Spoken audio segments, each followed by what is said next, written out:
स्वागत है मित्रों, जिन्होंने भी इस कहानी का पिछला भाग नहीं देखा पहले देख लो, तब कहानी को सुनने में और समझने में और मजा आएगा।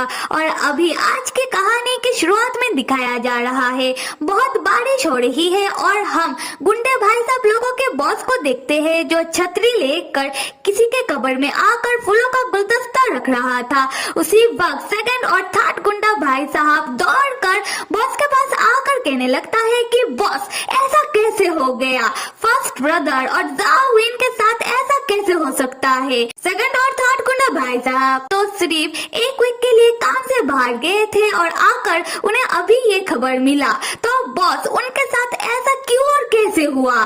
बॉस तब सेकंड गुंडा भाई साहब को शांत करवाते हुए और मायूस तरीके से कहता है कि पहले तुम शांत हो जाओ और इसमें गलती बॉस की है, क्योंकि उस दिन फर्स्ट ब्रदर बॉस का कार बोरो करके कहीं लेकर वो लोग जा रहे थे, तब एक भयानक कार एक्सीडेंट में ऐसा उन लोगों के साथ हो गया। सेकंड गुंडा भाई साहब गुस्से में कहता है कि इसमें गलती बॉस की नहीं है और उसे लगता है कि ये कोई मामूली कार एक्सीडेंट भी नहीं है बल्कि किसी की सोची समझी साजिश है और वो असल में बॉस को मारना चाहता था, क्योंकि ये कार तो बॉस का था और गलती से हादसा हो गया फर्स्ट गुंडा भाई साहब के साथ। उसके बाद सेकंड गुंडा भाई साहब बॉस से कहता है कि उसे शायद पता है कि ये साजिश कौन कर सकता है और वो अभी के अभी उसे जान से मार देगा। ये कहते हुए सेकंड गुंडा भाई साहब थर्ड गुंडा भाई साहब को लेकर वहाँ से जाने लगता है। बॉस तब उसे रोकते हुए कहता है कि तुम रुक जाओ, तुम्हें क्या लगता है कि तुम अगर वहाँ जाकर उसे मार दोगे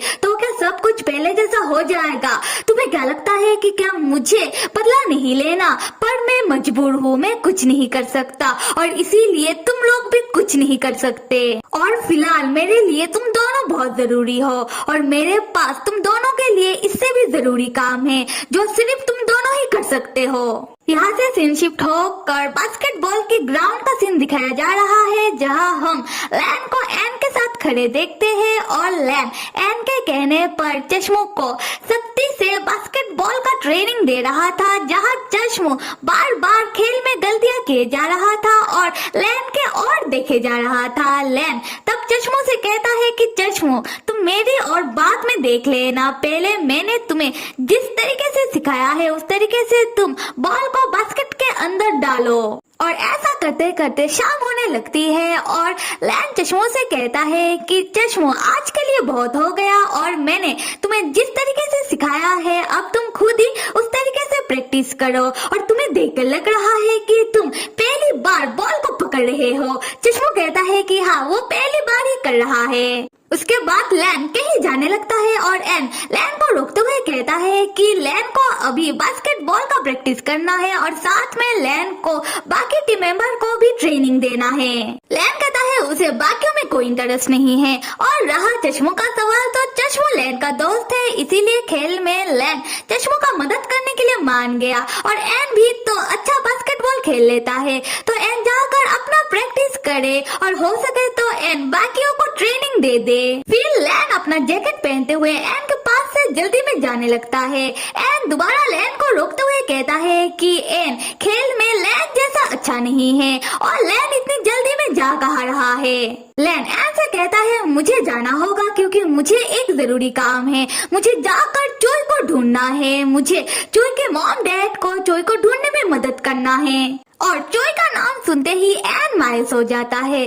खैर लैन जैसे ही आगे बढ़ने लगता है उसी वक्त पीछे से सेकंड गुंडा भाई साहब एक डंडे से लैन के ऊपर अटैक कर देता है, पर लैन अटैक को तुरंत रोकते हुए उसका डंडे को पकड़ के सेकंड गुंडा भाई साहब के हाथ को मरोड़ के कहता है ओ तुम तो क्या तुम लोग फिर से चश्मों को परेशान करने के लिए आए हो। सेकंड गुंडा भाई साहब कहता है कि मैं उस लड़के के लिए नहीं आया हूँ बल्कि मैं तुम्हारे लिए आया हूँ लैन। मैंने सुना कि तुम अभी अभी किसी को ढूंढने के लिए जा रहे थे, तो तुम्हें नहीं जानना कि तुम जिसको ढूंढने के लिए जा रहे हो वो तुम्हें कहाँ मिल सकता है। ये सुनकर लैन चौंक कर सेकंड गुंडा भाई साहब के ओर देखने लगता है। यहाँ हमें लैन के शक्ल पर चोई को लेकर एक डर दिखाई दे रहा है।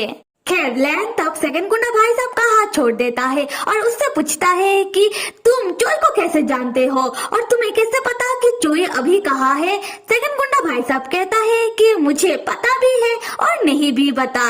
लैन पूछता है तुम्हारे कहने का क्या मतलब। सेकंड गुंडा भाई साहब कहता है लैन क्या तुम्हें याद है कि पहली बार हम कैसे मिले थे।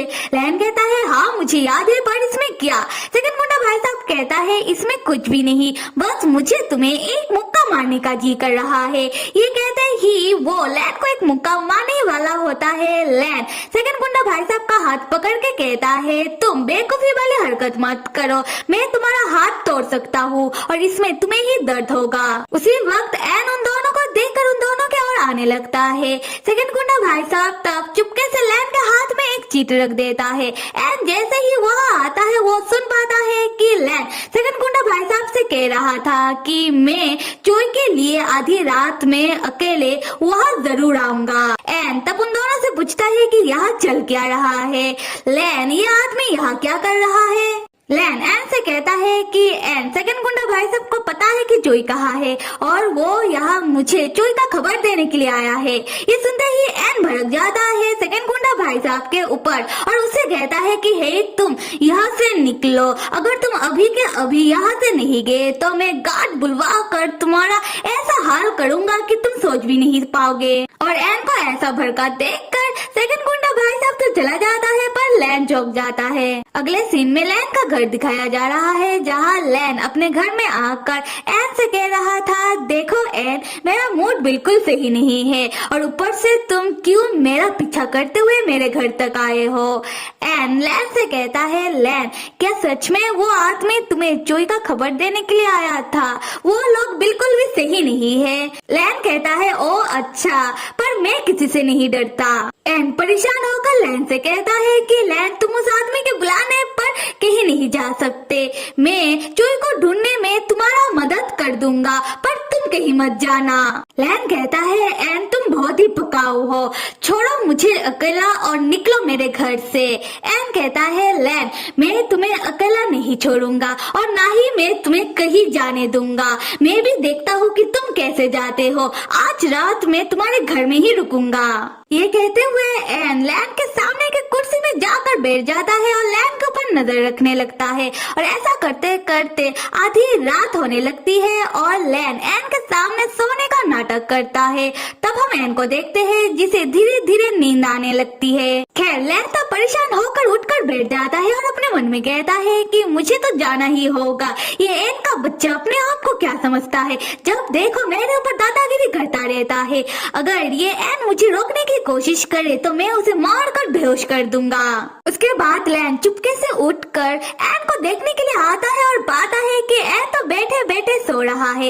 ये देखकर लैन को थोड़ा चैन मिलता है और लैन एन के ऊपर एक ब्लैंकेट ओढ़ाकर चुपचाप अपने घर से निकल जाता है और अपने घर के बाहर आकर अपने पॉकेट से उस चीट को निकाल कर देखने लगता है जहाँ वही गुंडे भाई साहब लोगों की बॉस का घर का एड्रेस है। लैन तब एड्रेस को देखते हुए और एन के बारे में सोचते हुए अपने मन में कहता है मुझे पता है कि गुंडे भाई साहब लोगों के ऊपर विश्वास नहीं किया जा सकता, वो लोग सही नहीं है और मुझे ये भी पता है कि वो लोग चोई का इस्तेमाल करके मेरे लिए एक जाल बिछाए हैं, पर मैं भी क्या करूं, मैं नहीं चाहता कि चोई मेरे वजह से कोई मुसीबत में पड़े या कोई भी चोई को मेरे वजह से नुकसान पहुंचाए। अगले सीन में हम देखते हैं कि लैन बॉस के घर में आ जाता है और जैसे ही वो दरवाजा खोलने की कोशिश करता है लैन पाता है कि दरवाजा तो पहले से ही खुला है।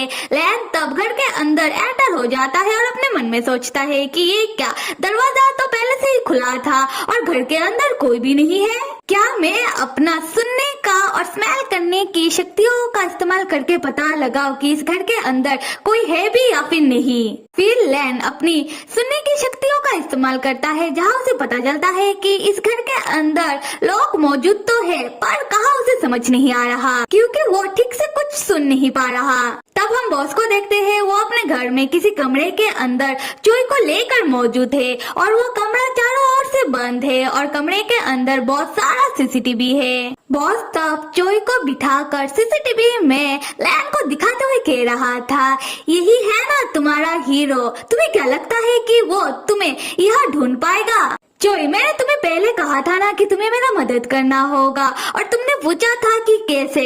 शायद तुम्हें अभी समझ आ गया होगा कि कैसे। क्या हुआ, हिल नहीं पा रहे हो क्या? तब हम चोई को देखते हैं जो चौंका हुआ है और सीसीटीवी में लैन को ही देखे जा रहा था कि कैसे लैन एक कमरे से दूसरे कमरे तक परेशान होकर चोई को ढूंढ रहा है। बॉस तब चोई से कहता है कि मुझे लगा नहीं था कि लैन हमारे बुलाने पर वो यहाँ आएगा। शायद लैन बेवकूफ है। नहीं, शायद लैन तुम्हें ज्यादा ही पसंद करता है। चोई तब बॉस की बातें सुनकर और मॉनिटर में लैन को देखते हुए उदास होकर कहता है कि लैन क्यों आए हो तुम यहाँ? चाहे कुछ भी हो जाए तुम्हें यहाँ नहीं आना चाहिए था। तो फिर मेरे प्यारे मित्रों, कहानी में आगे क्या होगा ये देखने के लिए आप सब लाइक, सब्सक्राइब और कमेंट करना तो बिल्कुल भी मत भूलिएगा। Till then stay with me and see you.